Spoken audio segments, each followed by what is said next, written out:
افراد بیٹھ کر 25 کروڑ عوام کے نمائندہ وزیر اعظم کو نااہل کر رہے ہیں۔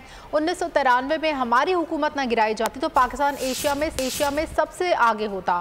2013 والی مدت میں بھی لندن میں ہماری حکومت کے خلاف سازشیں کی گئیں۔ مجھے تنخواہ نہ لینے پر نکالا تھا۔ نون لیگ کے سینٹرل ورکنگ کمیٹی کے اجلاس میں قائد نون لیگ نواز شریف کا خطاب۔ کہا 35 پنچر کی رٹ لگانے والے کے پاس خود کیا تھا، لیکن اس نے لندن جا کر سازش رچائی۔ سیاستدانوں کے علاوہ بھی لوگوں کا احتساب ہونا چاہیے۔ کہا مولانا فضل الرحمان کے ساتھ میرا دلی لگاؤ ہے۔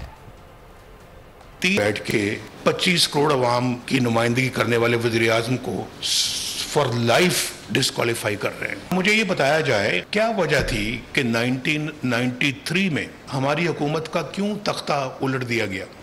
اگر وہ مومنٹم جاری رہتا آج تک آپ یقین کریں ہم دنیا کے اندر ایک پاور بن چکے ہوتے۔ اس ایشیا میں تو ہم یقیناً اللہ کے فضل و کرم سے نمبر 2 یا نمبر 3 پر ہوتے۔ ایک چھوٹے سے معاملے میں کہ بیٹے سے تم نے تنخواہ نہیں لی، اس پہ آپ وزیر اعظم کو ڈسکوالیفائی کر رہے ہیں اور پھر فار لائف کر رہے ہیں۔ ثاقب نثار صاحب کی آڈیو لیک ہے، میرے پاس محفوظ ہے وہ، جس میں وہ کہہ رہے ہیں کہ ہم عمران خان کو لانا ہے، نواز شریف کو اور مریم کو ہم نے جیل میں رکھنا ہے۔ اکاؤنٹیبلٹی ہونی چاہیے، سیاستدانوں کی ہوئی ہے، لیکن جو باقی لوگ ان میں ملوث ہیں ان کی کیوں نہیں ہونی چاہیے؟ ہونی چاہیے۔ ایسے بندے کو لے کے آئے جس نے اور تباہی مچا دی۔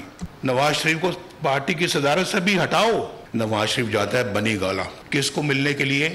عمران خان کو، جو 35 پنکچر کی رٹ لگا رہے تھے۔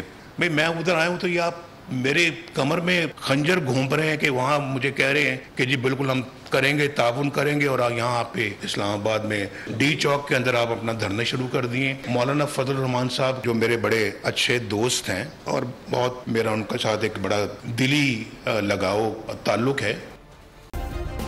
سبسکرائب کریں اور بیل دبائیں تاکہ کوئی خبر رہ نہ جائے۔